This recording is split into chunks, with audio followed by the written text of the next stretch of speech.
Buenas tardes, el tema que nos tocó a nosotros es los gráficos. Mi equipo está conformado por Mariana Gómez, Marlene Susana Ruiz, María Isabel Ramírez, Daniel Ángel San Martín, Joan Steven Bolívar y mi persona Valentina Gallego. ¿Qué son los gráficos? Los gráficos son una forma de mostrar información mediante la utilización de un dibujo, que le concede al espectador una manera fácil de comprender lo que se intenta exponer.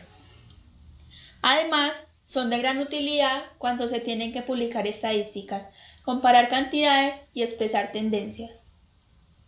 Las gráficas sirven para presentar de forma visual datos sobre el comportamiento de una o más variables, de las cuales se tiene una gran cantidad de información numérica recolectada en relación a un margen de tiempo u otro tipo de datos. Estas son algunas características de los gráficos. Logran captar la atención del lector fácilmente, debido a que presentan una gran cantidad de información numérica en un formato fácil de interpretar por cualquier lector. Generalmente se componen como mínimo de un gráfico y un texto. El gráfico representa las variables y el texto la escala de valores o de datos. La mayoría de las gráficas se constituyen sobre dos ejes, uno horizontal llamado X y otro vertical llamado Y.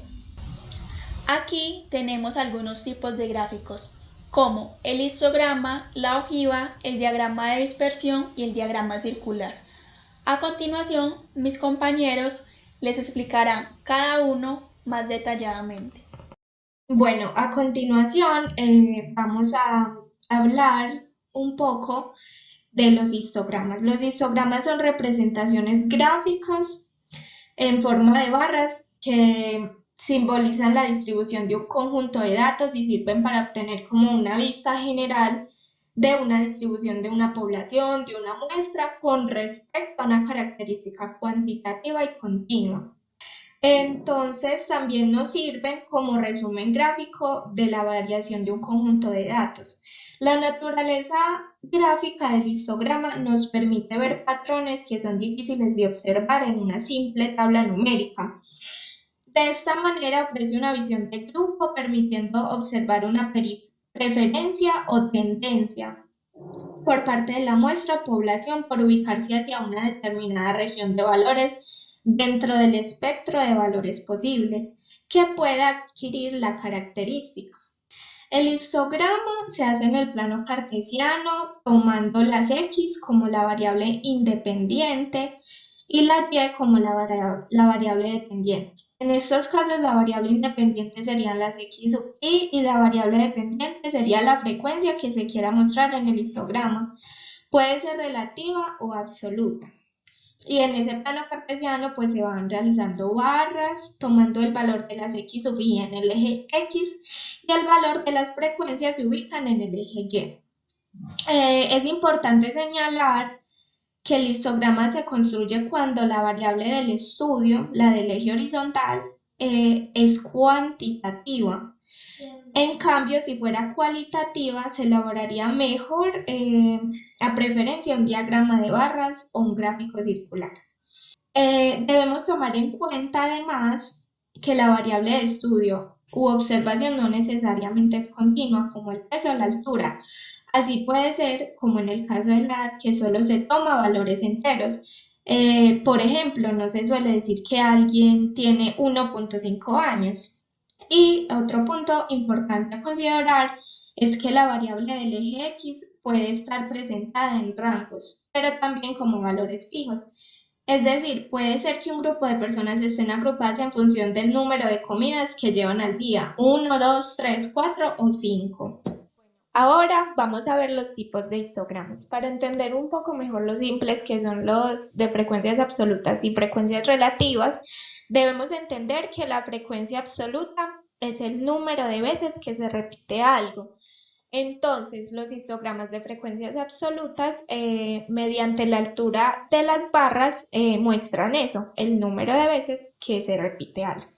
Ahora, los histogramas de frecuencias relativas muestran la proporción que representa la frecuencia absoluta en relación con el total. Entonces, esto es lo que muestran gráficamente. Tenemos también los histogramas compuestos. A estos se les llaman compuestos porque agrupa varios rectángulos uno encima de otro, donde cada uno de ellos representa el porcentaje total de cada barra. Son muy utilizados para demostrar cómo se relacionan varios elementos en diferentes tiempos y facilitan la comparación entre las partes de toda la totalidad. Por su parte, los histogramas agrupados representan simultáneamente los histogramas de una variable en dos diferentes situaciones. Entonces se usa para representar la información de dos variables mediante un conjunto de barras que se clasifican respecto a las diferentes modalidades. Por su parte, tenemos los histogramas acumulados, que se usan mucho para representar gráficamente las frecuencias absolutas de los valores de una distribución en el cual la altura del punto asociado a un valor de las variables es proporcional a la frecuencia de dicho valor. Entonces es un gráfico más que todo acumulativo que representa la frecuencia relativa acumulada hasta cada valor de la variable. Y aquí es importante decir que si el rango es finito, el primer valor del rango tiene como frecuencia acumulada 0 y el último como frecuencia acumulada tiene 1. Por último, tenemos los histogramas dirigidos, que es una forma muy frecuente de representar dos histogramas de la misma variable en dos situaciones diferentes. Entonces se usan mucho, por ejemplo, para comparar dos poblaciones diferentes. Entonces, por ejemplo, la misma variable, pero digamos, población de hombres contra mujeres, por ejemplo. Por último, vamos a ver los pasos principales para crear un histograma. Primero dibujamos el eje de las abscisas, que vendría siendo el eje X, y aquí tenemos que tener en cuenta el rango, el número de clases y los intervalos. Entonces, incluimos aquí el rango de los datos y posteriormente dividimos este rango en los intervalos que ya tenemos que tener anteriormente. Luego, dibujamos el eje de las ordenadas, que vendría siendo el eje Y, y ponen acá la representación de las frecuencias, sean absolutas o relativas. Y por último, se hacen los gráficos de las barras de la anchura igual y proporcional al intervalo. Es decir, que por eso todos tendrán la misma anchura, pero la altura depende de la frecuencia, según sea el caso. A continuación les hablaré sobre el diagrama de sectores, también conocido como gráfico de torta o gráfico circular. Representa los datos en un círculo, de modo que la frecuencia de cada valor viene dada por un trozo de área del círculo. A cada categoría o cualidad de la variable representada le pertenece un sector proporcional en el gráfico. Con este tipo de gráfica estadística se puede representar cualquier variable, ya sea cualitativa o cuantitativa, teniendo en cuenta que debe ser discreta, cuantitativa discreta, y un gráfico puede representar solo una variable. El gráfico circular es una manera visual de mostrar la información que se escribe en porcentajes. El círculo de un gráfico circular representa el 100%, las partes de un entero que representan los objetos que se grafican se muestran en forma de cuña. Cada cuña muestra qué parte de ese 100% representa el objeto.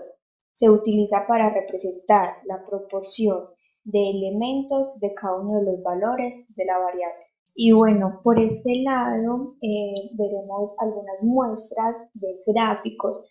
En la primera imagen tenemos un gráfico circular realizado en Excel. Es como la manera más sencilla, ya que simplemente ingresas información en la tabla y Excel automáticamente te muestra el gráfico. Para realizar este tipo de gráfico es importante agregar un nombre o número a cada segmento del gráfico circular para que sea más fácil de leer. También al usar porcentajes, asegúrate de que todos los segmentos sumen el 100%. En la segunda imagen podemos ver un ejemplo de cómo realizar el gráfico manualmente. En primera instancia se debe trazar una línea desde el centro del círculo hasta un extremo y a partir de esa línea ya pues puedes comenzar a realizar todos los ángulos. También tener en cuenta que se multiplica por 360 grados, ya que la gráfica es circular y un círculo ocupa en total 360 grados. Continuando con los diferentes tipos de gráficas, vamos a hablar de la ojiva en la estadística, sus características y algunas diferencias con otras gráficas. En definición, la ojiva es una gráfica asociada a la distribución de frecuencias. Es decir, que en ella se permite ver cuántas observaciones se encuentran por encima o por debajo de ciertos valores, en este caso los valores indicados, en lugar de solo exhibir los números asignados a cada intervalo. Se utilizan dos tipos de ojiva de acuerdo a la información que estamos evaluando. Cuando la información presenta frecuencias mayores que el dato que se está comparando, esta tiene una pendiente negativa, o sea que va hacia la parte de abajo y hacia la parte derecha, en ningún momento toca el extremo.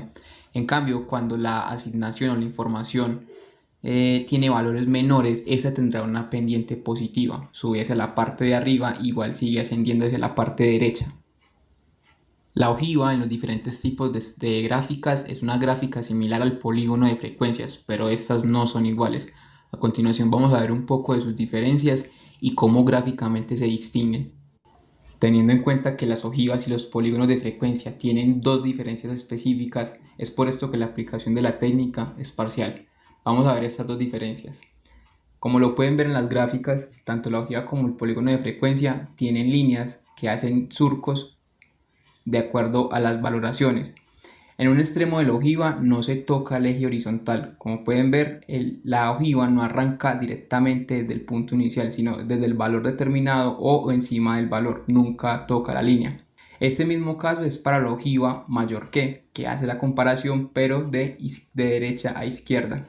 La segunda diferencia es que en el eje horizontal, en lugar de colocar las marcas de clase, como pueden ver, se colocan las fronteras de clase. Para el caso de la ojiva mayor, que es la frontera menor, para la ojiva menor es al contrario, es la frontera mayor. Finalmente, observando estas dos gráficas, pueden entender que la ojiva comienza desde un extremo inferior y a medida que incrementan sus valores se acerca al extremo superior de la línea horizontal. Pueden ver que no generan tantos picos o valles, mientras que el polígono de diferencia, por lo general su punto inicial arranca desde la línea horizontal inferior, realiza el recorrido de acuerdo a las mediciones y el valor final por lo general tiende a cerrar también en la línea horizontal inferior. A continuación les voy a hablar del gráfico de dispersión. Este nos permite estudiar las relaciones entre dos conjuntos asociados de datos que aparecen en pares. Por ejemplo, XY, uno de cada conjunto. Entonces, el diagrama muestra estos pares como una nube de puntos. Las relaciones entre los conjuntos asociados de datos se infieren a partir de la forma de las nubes. ¿Cómo así? Una relación positiva entre X y Y significa que los valores crecientes de X están asociados con los valores crecientes de Y. Y una relación negativa significa que los valores crecientes de X están asociados con los valores decrecientes de Y. ¿Para qué se usa un gráfico de dispersión? Entonces, principalmente es para descubrir, demostrar y confirmar las relaciones anticipadas entre dos conjuntos asociados de datos. Los diagramas de dispersión pueden estudiar las relaciones entre dos factores o causas relacionadas, dos problemas de calidad, un problema de calidad y su posible causa. Bueno, los pasos para hacer un diagrama o un gráfico de dispersión. Primero es determinar la situación. Aquí, si no entendemos qué es lo que está ocurriendo, no podemos establecer las variables a estudiar. Segundo, determinar las variables a estudiar. Si ya determinaste las variables, es porque crees que puede existir una relación entre ellas que te permite caracterizar la situación. Como tercero está recolectar los datos de la variable. Si ya los tienes, perfecto. Si no, pues definimos un periodo de tiempo para conseguirlos. Y en el cuarto está ubicar los valores del eje respectivo. Por lo general, la variable independiente es aquella que no está influenciada por la otra y se ubica en el eje X. Y la variable dependiente es la que se ve afectada por la otra y se ubica en el eje Y. Así pues podemos ubicar los valores en el plano cartesiano de acuerdo con su variable X, Y. En el quinto es determinar el coeficiente de la correlación y ya el sexto es analizar con base a los coeficientes y en el gráfico definimos cuál es la relación de las variables. Ahora bien, hablemos de los tipos de correlación. Cuando hablamos de correlación, no es más que cómo se relacionan ambas variables entre sí. La posible correlación negativa es un aumento de X provocará una tendencia a la disminución de Y. La correlación negativa, un aumento de X causará una disminución de Y. En la correlación positiva, un aumento de Y, esta depende de un aumento de X. En la posible correlación positiva, un aumento de X lo que hará es provocar una tendencia al aumento de Y. Y en la correlación nula, la gráfica no tiene ningún tipo de tendencia, pues los puntos se encuentran totalmente dispersos. Bueno, como ejemplo tenemos que una empresa de jabón plantea cambiar la posición de uno de sus productos, ¿cierto? Utilizando una nueva materia prima. Entonces ellos lo que quieren es, antes de tomar esta decisión, realizar como un ensayo para estudiar las posibles relaciones entre la utilización de dicha materia y el número de no conformidades. Para ello, analizar lotes con diferentes porcentajes de la nueva materia prima y toma los siguientes datos: el número de muestras, el número de materia prima en porcentaje y el producto no conforme. Entonces con estos datos se elaboró el siguiente diagrama.